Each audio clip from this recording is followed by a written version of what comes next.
Picture this: a hot Tennessee summer in 1943. The sun beating down on wire fences and dusty roads. You are a German soldier, hardened by years of relentless combat in North Africa, expecting nothing but hardship, hunger, and strict discipline. Every story you have been told paints a bleak picture of America, chaotic, weak, and incapable of sustaining its people. You have been trained to believe that surrender means suffering, that prisoners are to be broken, and that the enemy is cruel beyond measure. But then something extraordinary happens. You are handed a plate of pancakes drenched in syrup, a glass of fresh milk, and a cold, fizzy Coca-Cola. At first, it feels unreal, a treat too sweet, too abundant, too unimaginable to be true. The first sip of that soda, sharp and sparkling, hits your senses with a force that is almost disorienting. This is not the America you were told existed. This is not the starving, desperate land portrayed in Nazi propaganda. Instead, it is a nation brimming with resources, generosity, and industrial might. A nation so confident that it can afford to treat even its captives with kindness and abundance. Across the United States that summer, hundreds of thousands of German prisoners of war experienced this bewildering reality. From the farmlands of the Midwest to the rolling hills of the South, camp after camp displayed a quiet yet overwhelming lesson. The strength of a country is not just measured by its armies, but by its capacity to provide, sustain, and care for both its citizens and even those who were once its enemies. No lectures, no enforced ideology, just the tangible evidence of abundance and efficiency. Ice cream made mid-Atlantic aboard ships, chocolate bars in PX stores, freshly cooked meals with eggs, bread, and syrup, all were simple, everyday items that carried profound psychological weight.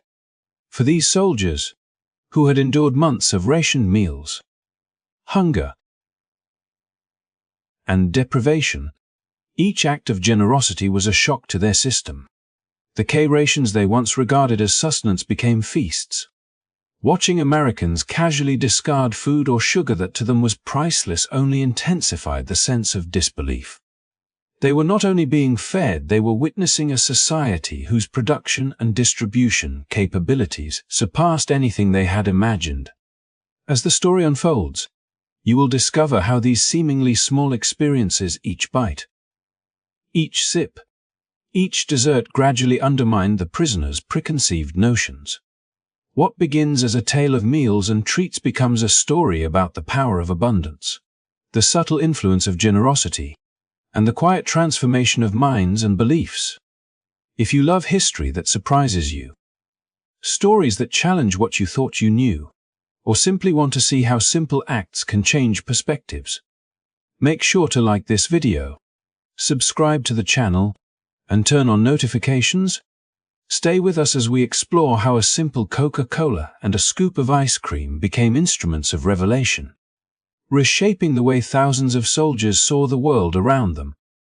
As the German soldiers were processed through the camps scattered across the American South and Midwest, the reality of their new environment continued to unfold in ways that both bewildered and fascinated them, revealing a side of America that no propaganda could ever capture.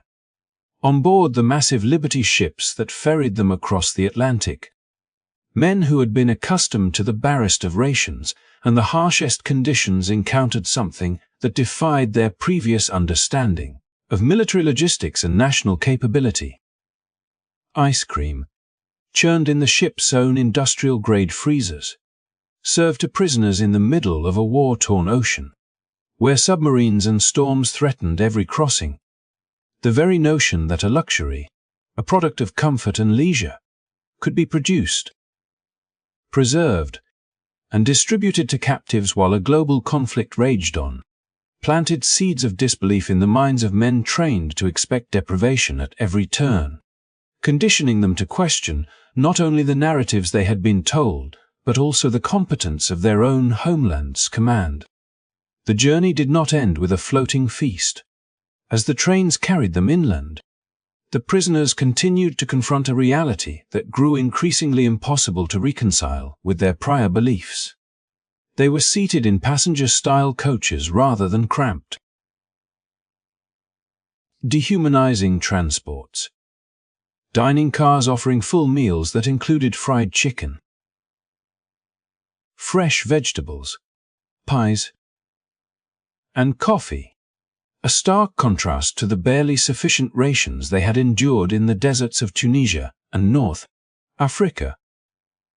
Each stop, each meal, each interaction with Americans' guards, staff, and civilians alike was a subtle but undeniable lesson in the scale and efficiency of American life, demonstrating the seamless operation of a nation that could mobilize resources at staggering speed, feeding thousands without the slightest compromise to quality or morale. What made this experience all the more profound was the prisoners' growing awareness that none of this treatment was exceptional or reserved for propaganda purposes. It was, in fact, standard procedure, the natural output of a society built on principles of mass production, industrial coordination, and democratic access. Every meal, every distribution of supplies, every neatly organized PEX with its shelves stacked high with soda, candy, and other goods spoke volumes about what the country valued and how it functioned. The scale of operations was both awe-inspiring and deeply confusing, because it revealed that abundance was not accidental but intentional, embedded into the very fabric of American society. Prisoners observed workers casually consuming goods alongside people of all social classes, each with access to the same products, the same services, and the same freedoms of choice. A democratic ritual played out in everyday life, far removed from the battlefields and ideologies they had been steeped in for years. As the weeks passed, the prisoners began to notice even more extraordinary details. In camp kitchens and school lunchrooms alike, sugar was not rationed to a mere handful or hidden away as a rare commodity. It was freely available, piled in open bowls, used generously in baking, in desserts, and even in the preparation of simple beverages. Chocolate, a treat that had been virtually inaccessible to them during the war, was now abundant, appearing in multiple varieties, from Hershey bars to imported confections, and was often included in Red Cross parcels designed to supplement the prisoners' already lavish diets. Ice cream, once a luxury beyond imagination, became a regular offering, churned and served with a casual precision that emphasized both abundance and efficiency, highlighting the sheer industrial capability necessary to make such treats not rare indulgences but routine features of life, even in the middle of a global conflict. This immersion in American abundance was not limited to food. Prisoners working on agricultural details witnessed the careful orchestration of harvesting, processing, and quality control, observing systems so meticulous that perfectly edible produce was rejected for minor imperfections, often diverted to animal feed. They saw mountains of cherries, vegetables, and grains transformed not merely for survival but for the exacting standards of industry and consumer preference, a process that underscored the efficiency, scale, and priorities of the society they had been trained to despise. Each day brought another revelation: the capacity for a nation to generate wealth, distribute it, and maintain quality control on an almost incomprehensible level, all while fighting a world war, was a lesson far more persuasive than any lecture or pamphlet could provide. The psychological impact was as significant as the physical sustenance. For soldiers who had endured months of hunger, deprivation, and the constant threat of death, the realization that their captors could so effortlessly provide abundance, comfort, and even joy created a profound cognitive dissonance. Every meal, every chocolate bar, every scoop of ice cream became more than nourishment. It became evidence of a society that functioned on principles of generosity, efficiency, and equality, as they participated in daily routines buying goods with their modest wages. Sharing meals and observing the casual equality of ordinary life, the prisoners' preconceived notions of superiority and enemy weakness were slowly dismantled. By the time they settled into permanent camps like Crossville in Tennessee or Hearne in Texas, the transformation was unmistakable.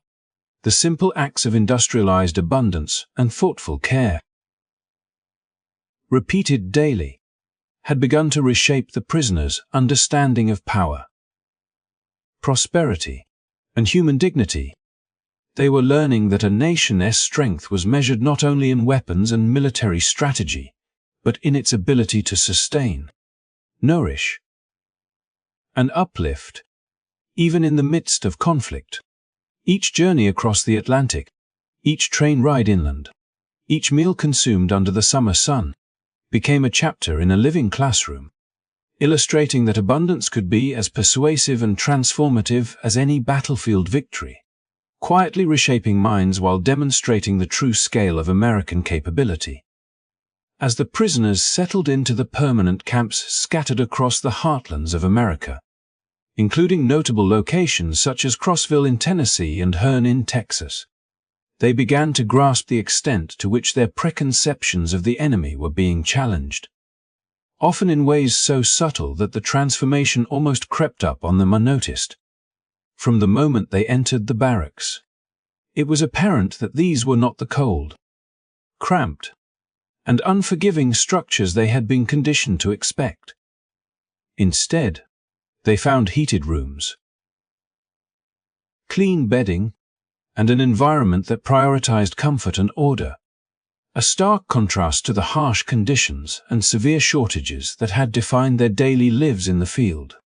The very architecture of the camps, designed with care and attention to human needs, was the first silent lesson in the values that underpinned American society: efficiency, organization, and a consideration for individual dignity even in captivity. Beyond the physical comfort, the prisoners discovered an aspect of camp life that would leave an even more lasting impression: the camp exchange, or PEX, a modest wooden storefront that seemed, at first glance, unremarkable, yet held within it a lesson far deeper than mere consumption. Shelves were stocked with an astonishing variety of soft drinks, including Coca-Cola, Pepsi, and Pepper, alongside dozens of candy bars, cigarettes, fresh fruit, and even low-alcohol beer, each item meticulously arranged and easily accessible. The sight alone was almost surreal to men who had grown up in a country where such luxuries were either rationed to near impossibility or completely absent. A daily reminder that scarcity was a norm they had accepted as inevitable. Yet here, in the very heart of their captivity, abundance was routine, casual, and democratic. The PX was more than a store. It was a microcosm of American society, an environment in which freedom of choice was not merely a concept, but a lived reality. A tangible proof of a nation capable of producing and distributing wealth on a scale previously unimaginable to the prisoners. For these men, the act of purchasing their own treats with wages earned through labor within the camp created a paradoxical sense of autonomy and empowerment. Earning 80 cents a day for work, a seemingly modest sum, allowed them to acquire 16 soft drinks or candy bars, an amount that would have been impossible for their families back home to imagine, let alone achieve. Each purchase was a lesson in economics, in industrial output, and in the principles of fairness and access, as they could select freely among brands and products. A daily exercise in choice that stood in stark contrast to the rigid controls and scarcity they had known in Germany. The psychological impact of this newfound agency was profound. It demonstrated in practical terms that abundance, generosity, and freedom could coexist, subtly dismantling long-held beliefs about the enemy and about the nature of power and control in a society. As the weeks passed, The prisoners began to notice patterns that deepened their understanding. The abundance was not haphazard. It was carefully maintained, reflecting the industrial efficiency and logistical planning that characterized American life. Heated barracks meant that soldiers could rest in comfort regardless of the weather. The POWs ensured their desires for simple pleasures were met, and even recreational activities were organized to provide stimulation and well-being. There was no pretense, no propaganda intended to coerce or manipulate. The lessons were delivered quietly through experience, through the consistent, undeniable evidence that a society could sustain both its citizens and those who were technically its enemies with dignity and care. This immersion in comfort and choice extended beyond the confines of the camps themselves. Prisoners on work details witnessed the American approach to labor and production firsthand. Harvesting crops, processing food, and observing quality control measures that seemed almost obsessive in their attention to detail. Perfectly good produce was discarded or redirected simply because it did not meet exacting standards, revealing a system that could afford precision and perfection even while operating on a massive scale. The prisoners could not help but compare this efficiency to the constant shortages and rationing back home, recognizing that the capacity to provide freely for many was itself a demonstration of strength and societal coherence. Over time, these experiences accumulated into a profound transformation. Each meal in the dining halls, each visit to the POW, each comfortable night in a heated barracks chipped away at the ideological walls that had been built by years of propaganda and wartime deprivation. The simple pleasure of choosing a chocolate bar, the casual equality of sharing a meal alongside guards or civilians, and the realization that comfort and abundance were not privileges reserved for the powerful but rights available to all, combined to deliver a subtle yet undeniable message about the nature of American society.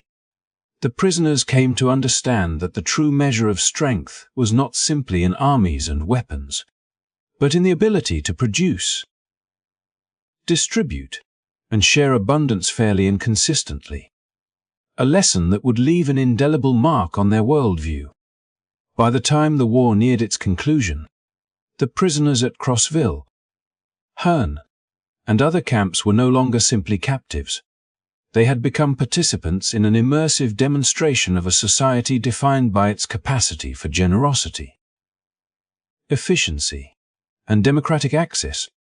The POWs and the barracks were more than facilities, they were classrooms without walls, delivering a curriculum of abundance and human dignity that challenged everything the soldiers had believed about power, scarcity, and the nature of the enemy. In the quiet, everyday acts of choice, comfort,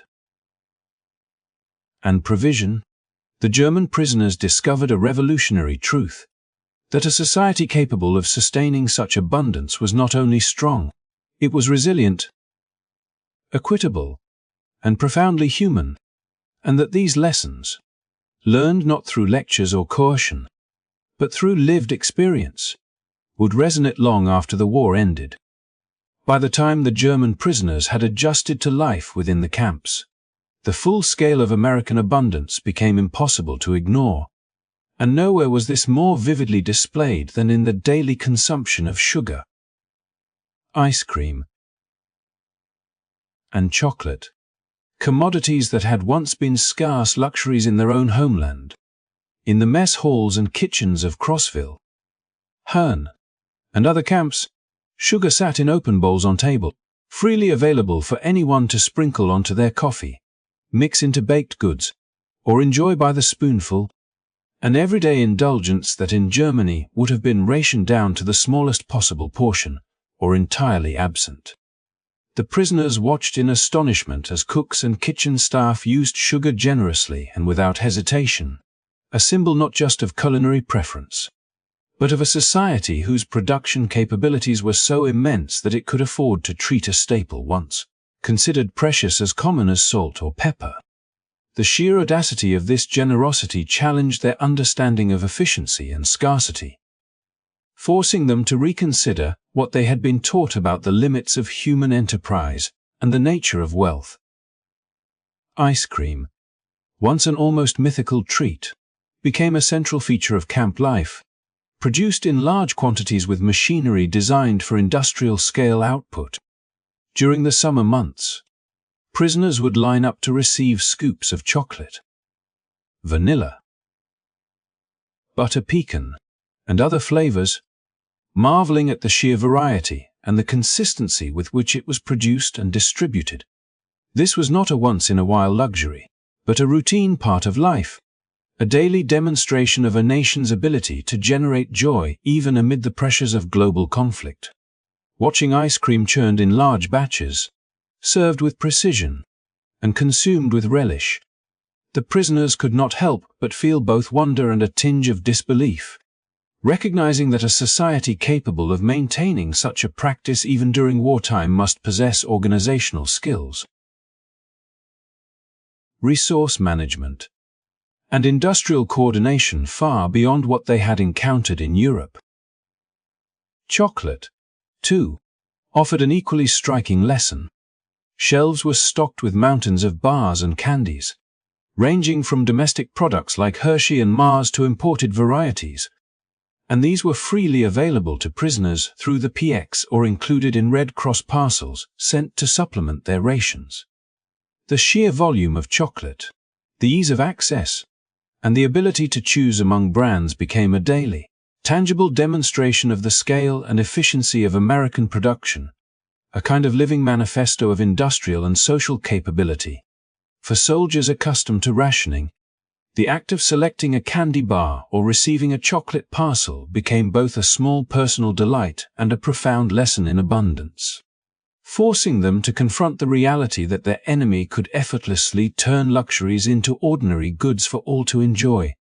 This constant exposure to abundance extended beyond individual enjoyment, touching even the broader work and labor programs in the camps.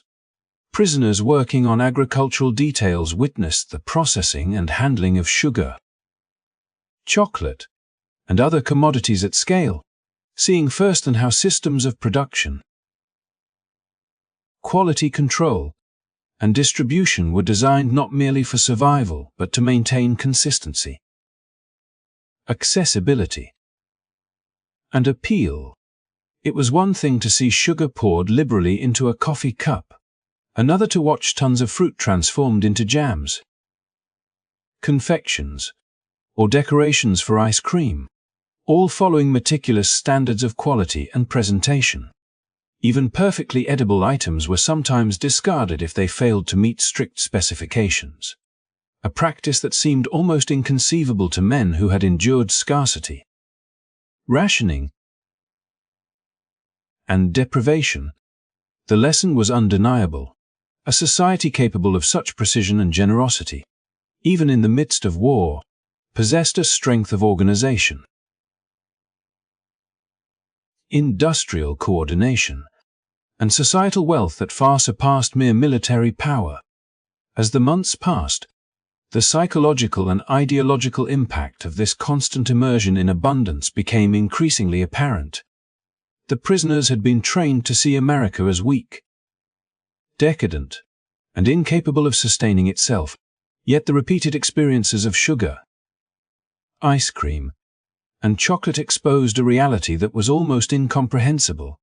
A nation that could so casually provide for its citizens and even for its enemies demonstrated resilience, ingenuity, and moral confidence on a scale that words alone could never convey. Each meal, each treat, and each routine indulgence became a subtle, persistent counterargument to the ideology that had shaped their beliefs, showing that prosperity, generosity, and efficiency were not accidents but foundational principles of American life. Even as they went about daily routines, working in orchards, helping with food processing, or simply enjoying leisure within the camps, the prisoners were constantly reminded that abundance was not merely a privilege but a societal norm. Sugar was not hoarded, ice cream was not rare, chocolate was not reserved for special occasions. The repetition of these small but striking experiences built a cumulative understanding that left an indelible mark on their perceptions. Each bite, each scoop, each wrapped candy bar was a lesson in industrial capacity, logistical excellence, and social philosophy, quietly dismantling the myths of scarcity. Authoritarian control and national superiority that they had carried with them from Germany. By the time the war began to wind toward its conclusion, the German prisoners were no longer simply observers but active participants in a society that demonstrated the transformative power of abundance. Their first-hand experiences with sugar, ice cream, and chocolate had shifted their understanding of wealth, human potential, and societal organization, illustrating that a nation's true strength lay not only in its armies but in its capacity to turn luxuries into everyday realities, to share freely, and to sustain morale and dignity even amid the chaos of global conflict.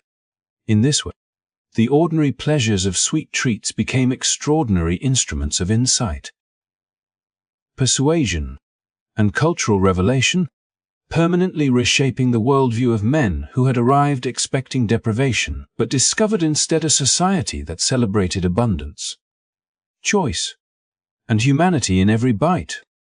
As the German prisoners grew more accustomed to the rhythms of camp life, they were gradually exposed to aspects of American society that went far beyond comfort and routine indulgence, confronting them with a scale of abundance and efficiency that was entirely alien to their experiences back home. On work details in orchards, canneries, and kitchens, they witnessed firsthand the meticulous care and, at times, almost theatrical disregard for what they would have considered precious resources. Bins of sugar, tons of fruit, and other commodities were handled with a combination of precision and casual generosity that seemed at once methodical and extravagant. Imperfect fruit, fruit that failed to meet exacting quality standards, was not laboriously repurposed but instead discarded, often redirected to feed livestock, an act that struck the prisoners as almost incomprehensible. In a Germany racked by rationing, where each potato, slice of bread, and pinch of sugar was meticulously allocated, to see entire crates of fruit rejected or thrown away appeared not only wasteful but bordering on sacrilege. Yet in the American system, this was not inefficiency or negligence. It was a deliberate statement of capacity, a demonstration of a society so productive and coordinated that the highest standards of quality could be pursued without jeopardizing the basic nourishment or well-being of its people. Even sugar, a staple of both daily sustenance and the extraordinary treats that had already amazed the prisoners, was abundant to the point of excess.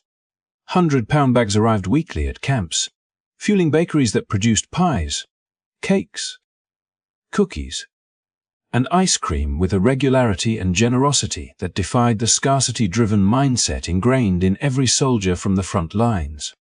On one particularly memorable occasion at Camp Aliceville in Alabama, several 100 pounds of sugar had hardened due to humidity.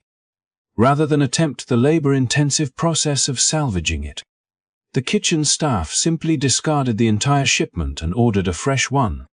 To the prisoners, this act was almost unthinkable, a profound challenge to their understanding of value and efficiency, revealing a society that could literally afford to throw away in hours what a German family might have struggled to obtain in a year. The message was unavoidable. The American capacity for production and abundance was not merely sufficient, but overwhelmingly generous. A kind of silent pedagogy in the power and philosophy of a nation that measured its strength not just in military might but in the ability to produce, distribute, and even discard resources without threatening the well-being of its people or those under its care.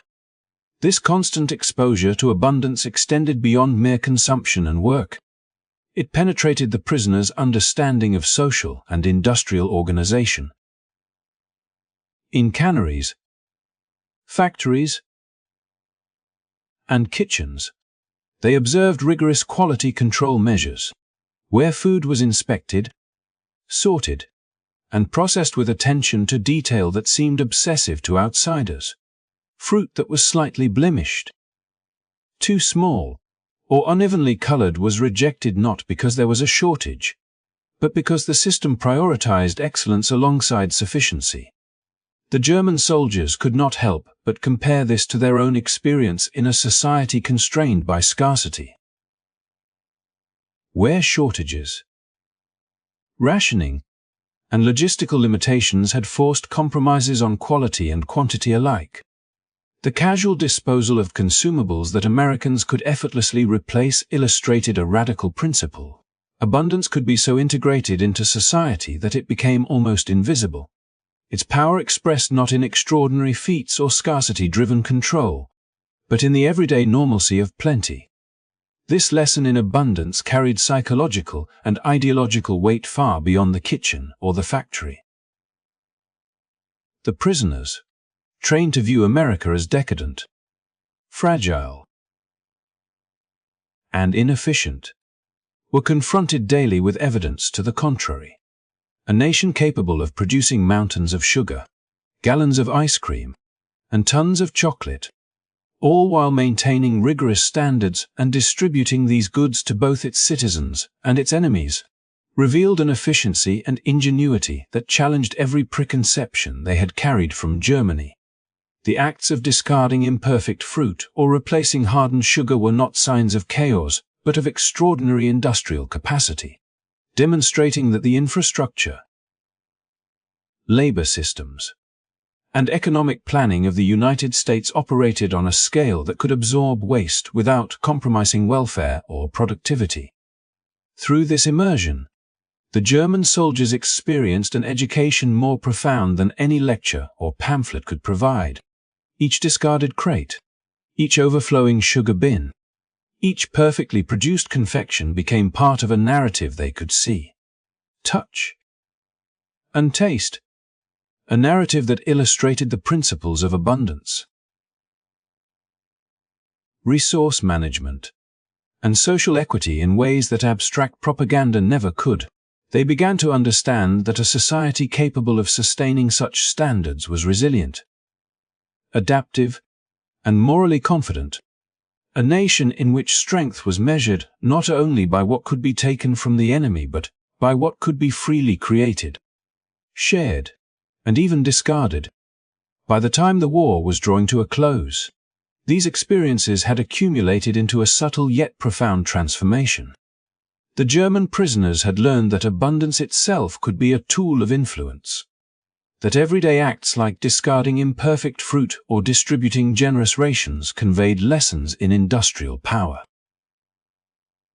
social philosophy, and national identity.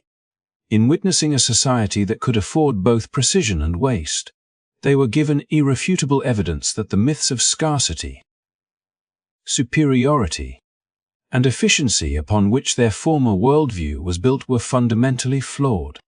These daily encounters, unfolding in the ordinary yet extraordinary context of American camps, quietly dismantled preconceived notions of power and hierarchy, leaving the soldiers with a lasting impression that the true strength of a nation lay not merely in its armies or weapons, but in its capacity to create abundance and distribute it freely, even to those it held as prisoners.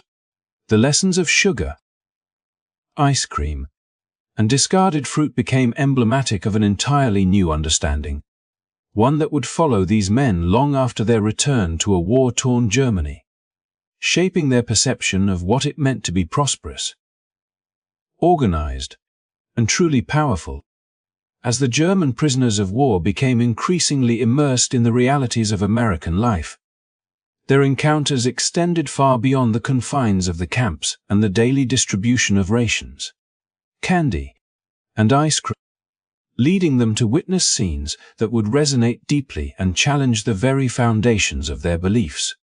One of the most striking experiences came when prisoners were assigned to work details near schools, where they observed firsthand the daily lives of American children and the extraordinary care taken to nourish them.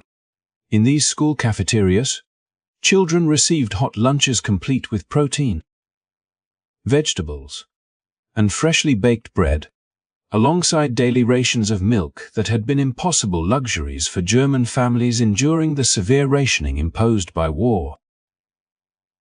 Occasionally, ice cream was even offered as a treat, a simple indulgence that embodied the casual generosity and abundance of the society surrounding the prisoners. For men who had been conditioned to see America as decadent yet weak, these scenes were simultaneously enchanting and disorienting, providing a vivid, tangible example of a society that could prioritize the welfare of its youngest members even during a global conflict. The emotional impact of these observations was profound and immediate. Prisoners who were fathers themselves could not help but compare what they saw with the reality faced by their own children back home, who were often gaunt, pale, and chronically undernourished due to the strict limitations of wartime rationing. The contrast was staggering. While American children enjoyed a variety of nourishing foods and the occasional luxury of ice cream, German children were subjected to meals measured in ounces, carefully stretched to last through weeks of scarcity. The sight of well-fed, healthy, and even joyous children sitting side by side, receiving equal portions regardless of their social status, created an almost unbearable cognitive dissonance for the POWs, forcing them to question not only their personal assumptions, but also the moral and practical foundations of the regime they had served, the ideological training that had framed the Allies as decadent, inefficient, and morally inferior could not withstand the evidence of everyday life, especially when it involved something as simple, yet profoundly telling, as the nourishment of a child. These experiences were not abstract lessons from propaganda leaflets or theoretical debates. They were lived, sensory encounters with abundance, equity, and social infrastructure. Prisoners could see the logistical machinery in action, delivering hot meals to hundreds of children with a precision and regularity that seemed almost effortless. Kitchens and staff worked tirelessly to ensure that each child received proper nutrition, a reflection not only of the country's material wealth, but also of the societal values underpinning it. Observing these operations, the prisoners began to understand the deliberate integration of social care into the daily life of a community, a principle that stood in stark contrast to the scarcity-driven, utilitarian approach they had experienced in Germany. The food on these plates was more than sustenance. It was an argument, a demonstration that prosperity and organizational excellence could coexist with equality and generosity, and that a nation could empower its citizens, starting with the youngest, through routine acts of care. The psychological effect on the prisoners extended beyond astonishment to a deep, sometimes painful introspection. Fathers among them imagined their own children back home, scraping together meager portions under strict rationing, perhaps going without milk for days or weeks at a time, their health and growth stunted by the limits imposed by a society at war. The visual and emotional juxtaposition created a profound sense of injustice and shame, highlighting the stark differences between the societies of the United States and Nazi Germany. Each visit to a school lunchroom, each observation of a child drinking milk or savoring a slice of pie, reinforced the undeniable lesson that abundance and compassion could coexist, and that the power of a society could be measured not solely in military strength or territorial control, but in its ability to sustain and nurture the next generation. As weeks and months passed, these experiences accumulated, layering a subtle yet pervasive transformation of perspective within the prisoners. They began to see America not merely as a formidable military adversary, but as a society capable of mobilizing resources to meet both functional and moral goals, producing vast quantities of food while simultaneously ensuring that even the youngest members of society were cared for. The daily, repeated exposure to these acts of provision, the milk, the hot meals, the occasional ice cream treat served as continuous reminders that abundance could be democratized, that it was not merely a privilege of the few but a shared societal achievement. The prisoners were learning lessons not through coercion or instruction, but through observation, through the irrefutable evidence of their own eyes and their own emotional responses. These encounters created an ideological and emotional tension that could not be easily resolved. The rigid beliefs instilled by Nazi propaganda clashed violently with the reality of American schoolchildren eating freely, nourished and healthy, a stark counterpoint to the deprivation their own families endured. It was an education in social philosophy as much as in material reality, revealing that the capacity to organize, produce, and distribute wealth on a massive scale could coexist with care, equity, and even in the quiet observation of a child drinking a glass of milk or savoring a piece of cake. The prisoners were witnessing the tangible manifestation of a society that had mastered abundance, using it not only for comfort but as a subtle, persuasive instrument of moral and psychological demonstration.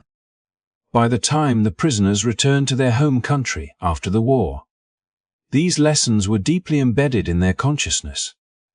They carried with them memories of well-fed children, of milk and hot lunches, and of the stark contrast to the famine-stricken lives of their own families. Experiences that would continue to shape their understanding of national strength, social responsibility, and human dignity. The simple acts of feeding children, of ensuring nourishment and small pleasures, became emblematic of the transformative power of abundance, leaving a lasting imprint on the worldview of men who had arrived expecting deprivation, but instead encountered a society whose generosity and organizational mastery were quietly, irresistibly persuasive. As the months passed and the German prisoners settled into the rhythm of American camp life, they began to navigate a world that was almost unrecognizable from the one they had left behind. A world in which opportunity, choice, and abundance intersected with their daily existence in ways that challenged both expectation and ideology. One of the most profound aspects of this experience was the introduction of a structured labor system, designed not as punishment but as engagement, allowing prisoners to earn wages for the work they performed in agriculture, food processing, and various maintenance tasks across the camps and surrounding communities. Each day, as they harvested cherries in Michigan orchards, sorted fruit in Alabama canneries, or prepared meals in expansive kitchens, the soldiers received modest pay, often measured in a few cents per hour, yet enough to transform their understanding of autonomy and agency. This simple mechanism, payment for labor, was a revelation to men who had been trained to associate captivity with deprivation, who had been told that enemy nations would break them through scarcity and hardship, and who had been conditioned to believe that survival in wartime Germany demanded enduring endless scarcity. The POWs quickly discovered that these wages could be used to access an astonishing array of goods at the Camp PX stores, where the shelves were stacked with candy, soft drinks, chocolate, cigarettes, and even small comforts that had become virtually unattainable in Europe due to wartime shortages. For a few cents earned over a day's work, a prisoner could purchase items that were considered extraordinary luxuries back home: Hershey bars, Mars candy, soft drinks like Coca-Cola, pepper, and other treats that embodied a standard of living they had never imagined. This system of earned consumption was more than a minor perk. It was a lived lesson in the principles of a market economy and the power of choice, exposing prisoners to the mechanics of a society in which resources were abundant enough to permit personal preference without restriction, for men who had been indoctrinated to equate national strength with scarcity, deprivation, and control. This newfound ability to earn, select, and distribute goods presented an experiential contradiction that was difficult to reconcile. Perhaps even more extraordinary was the way these prisoners could use their earnings to support loved ones back home, transforming their captivity into a lifeline for families enduring deprivation and hardship in a country crippled by war. Through the mechanisms of the International Red Cross, prisoners could purchase parcels filled with chocolate, canned goods, instant coffee, and other commodities and send them to their families in Germany. Over the course of their captivity, German POWs in the United States mailed an estimated 11 million packages, each a tangible expression of care, sustenance, and economic power that reached across the Atlantic. Fathers sent sweets and coffee to children who had scarcely tasted such items in years. Mothers received staples that eased daily survival. And the packages themselves became symbols of connection and survival in a world that had seemed utterly fractured. The act of sending food to families, of participating in their well-being from afar, reshaped the prisoners' perception of their own agency and of what a society could accomplish when abundance was organized, distributed, and shared even in extraordinary circumstances. This extraordinary access to goods and the ability to act on behalf of their families was complemented by the simple, yet profound, physical benefits of life in the camps. Unlike the scarcity-stricken civilians and soldiers in Germany, the prisoners were consistently fed generous rations, given access to fresh produce, meat, dairy, and calorically dense foods, and treated to regular servings of ice cream, chocolate, and other luxuries that were scarce in their homeland.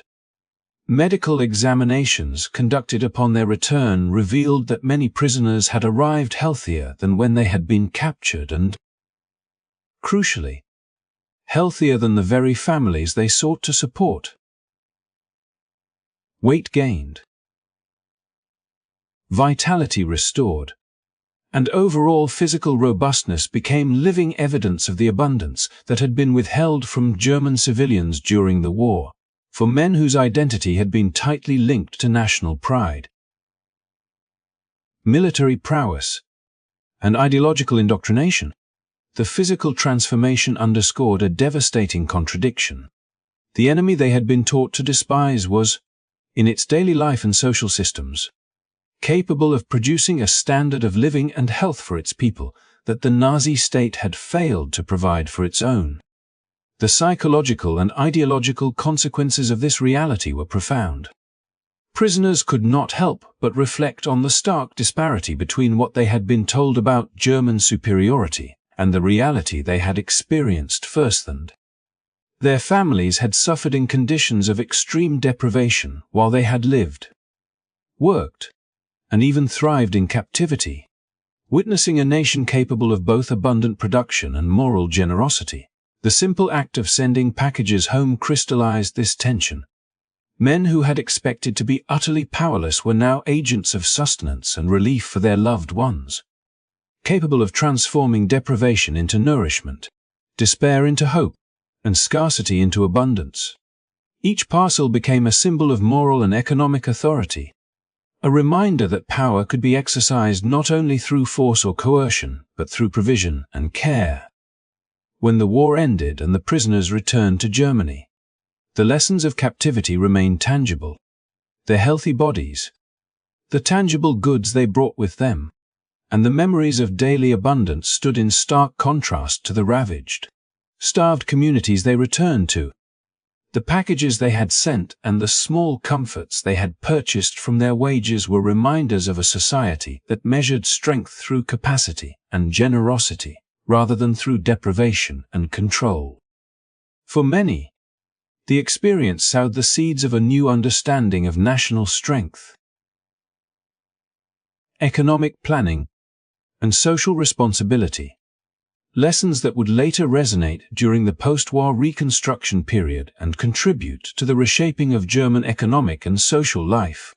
In the quiet, cumulative reality of their work, their wages, and their ability to care for their families, the POWs had encountered a force more subtle and enduring than any battlefield victory: the undeniable power of abundance, choice, and human-centered economic organization. A lesson that undermined propaganda, reshaped perspective, and left an indelible mark on those who had lived it. As the years passed and the German prisoners of war reflected on their time in the United States, a remarkable transformation became evident, not only in their physical health, but in their understanding of what constituted true national strength. The men who had arrived in 1943 carrying the weight of 2 years of brutal combat, hardened by desert campaigns and steeped in the ideological training of the Third Reich, left American soil with perspectives irrevocably altered. What had begun as disbelief at the bounty of a simple breakfast or the casual availability of a Coca-Cola evolved into a profound recognition that the power of a society could not be measured solely by its military might or territorial conquests. Instead, the strength of the United States revealed itself in the democratic abundance of its society, the capacity to feed, care for, and empower its people while still producing enough surplus to nourish the young, the captured, and even the far-flung families of former enemies. In the quiet rhythm of camp life, the POWs had absorbed lessons that were at once practical and philosophical. They had watched ice cream churned in the middle of the ocean aboard Liberty ships, witnessed schools where children drank fresh milk daily, and observed communities where food, labor, and wealth were distributed in ways that emphasized both efficiency and fairness. The seemingly trivial acts of distributing chocolate bars, providing hot meals, or allowing prisoners to earn wages and make purchases became powerful instruments of understanding, teaching that abundance could be shared without diminishing its impact, and that wealth and production could serve social cohesion rather than just individual privilege. These experiences were more than temporary comforts. They were living demonstrations of a system that valued human dignity, choice, and opportunity, creating a subtle but unassailable argument that resonated far beyond the prison camp fences. The consequences of these lived lessons extended far into the post-war period. Upon returning to a Europe ravaged by years of total war, the former prisoners carried not only physical evidence of the United States' generosity, packages of food, chocolate, coffee, and other goods, but also first-hand knowledge of a society whose prosperity was organized around principles of efficiency, abundance, and democratic access. Their accounts, often shared with friends, family, and local communities, provided vivid counter-narratives to the stories of scarcity, deprivation, and superiority that had dominated the Nazi propaganda machine. Men who had once believed that victory would vindicate a carefully constructed ideology now understood that real power could be measured by the ability to sustain life, provide choice, and create surplus even in times of immense challenge. In this way, the POWs became unwitting ambassadors of a philosophy of abundance, demonstrating through personal testimony that prosperity, when coupled with democratic values, was a far more sustainable and morally compelling form of national strength than brute force alone. This perspective would play a subtle but meaningful role in shaping post-war German attitudes toward the Marshall Plan and the reconstruction of the nation's economy. Many former prisoners, having lived within a system that effectively demonstrated the benefits of widespread prosperity, recognized the potential of international aid and economic planning to rebuild Germany from devastation into a society capable of producing both wealth and social stability. Their experience underscored the idea that modern economic ideals, industrial efficiency,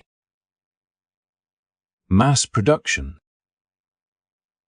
quality control, and equitable distribution were not abstract theories but practical tools that could transform everyday life. By returning home with these lessons embedded in their consciousness, they contributed to the gradual acceptance of policies designed to integrate Germany into a broader global economy. Policies that emphasize productivity, fairness, and the responsible management of resources. It is important to recognize that this transformation was not achieved through coercion or formal instruction, but through immersion in a society that demonstrated its principles through action. The prisoners had not been lectured on democracy or capitalism. They had witnessed it in motion. The ice cream scoops handed to them on sweltering summer days, the chocolate bars they could purchase with their earned wages, and the generous rations sent to their families back home collectively formed a curriculum of abundance. Each experience was a subtle argument, a sensory lesson that communicated more powerfully than any speech or pamphlet. By living in a system that prioritized both production and human well-being, the POWs internalized the values of a society where wealth could be both created and shared, and where the measure of national success included the welfare of all citizens, not just the victory of one ideology over another. In conclusion, the story of the German POWs in America is more than a tale of surprise and indulgence. It is a testament to the quiet, transformative power of abundance, generosity, and democratic principles. These men, arriving as hardened soldiers convinced of their nation's superiority, left as witnesses to an alternative vision of strength, one defined not by weapons or coercion, but by the capacity to create, sustain, and share. Their experiences illuminated the moral and practical dimensions of American production and social organization, demonstrating that true power lies in a society that empowers its people while providing for the vulnerable, even amidst global conflict. As we reflect on this story today, it reminds us that the lessons of empathy, abundance, and generosity can reshape minds and nations, often in ways that are subtle, cumulative, and profoundly enduring. Thank you so much for joining me on this journey into history. If you enjoyed this video, do not forget to like, subscribe, and click the notification bell so you never miss a story that explores the incredible ways history has shaped our world. Your support helps us continue to bring these fascinating narratives to life and uncover the hidden lessons that history has to teach. Learn, share, and stay curious, because sometimes the smallest experiences, like a scoop of ice cream, a bottle of soda, or a simple chocolate bar, can reveal the most profound truths.